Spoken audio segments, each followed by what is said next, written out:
മുല്ലപ്പെരിയാർ കേസിൽ കേരളത്തിനെതിരെ തമിഴ്നാട് സുപ്രീം കോടതിയിലെത്തി. എന്തിനാണെന്നല്ലേ?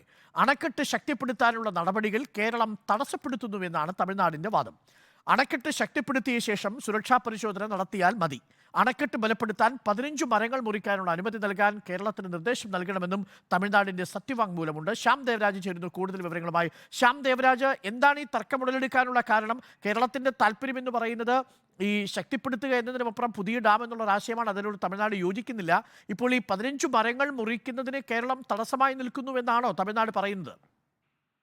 അങ്ങനെ തന്നെയാണ്. കാരണം മുല്ലപ്പെരിയാർ കേസ് ഏറെ പതിറ്റാണ്ടുകളായി തന്നെ സുപ്രീം കോടതിയിൽ നിലനിൽക്കുന്ന ഒരു കേസാണ്. ഇതിലാണ്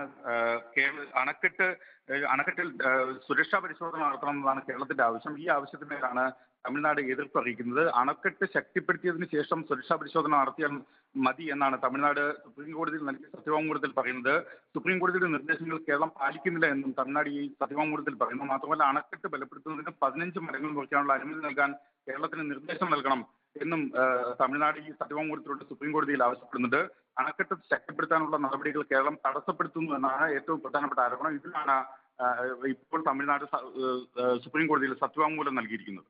ഓക്കെ, ശ്യാം ദേവരാജാണ് വിവരങ്ങൾ നൽകിയിരിക്കുന്നത്. കേരളം എതിരു നിൽക്കുന്നുവെന്നാണ് തമിഴ്നാട് പറയുന്നത്. 15 മരങ്ങൾ മുറിച്ചാൽ മാത്രമേ മുല്ലപ്പെരിയാർ അണക്കെട്ടിന്റെ ശക്തിപ്പെടുത്താനുള്ള നടപടികൾ ആരംഭിക്കാൻ സാധിക്കുകയുള്ളൂ എന്നാണ് തമിഴ്നാട് ഇപ്പോൾ അറിയിച്ചിരിക്കുന്നത്. സുപ്രീം കോടതിക്കാണ് ഇപ്പോൾ സ്യൂട്ട് ഫയൽ ചെയ്തിരിക്കുന്നത്. സുപ്രീം കോടതി നിർദ്ദേശം നൽകണമെന്നാണ് തമിഴ്നാടിന്റെ ആവശ്യം.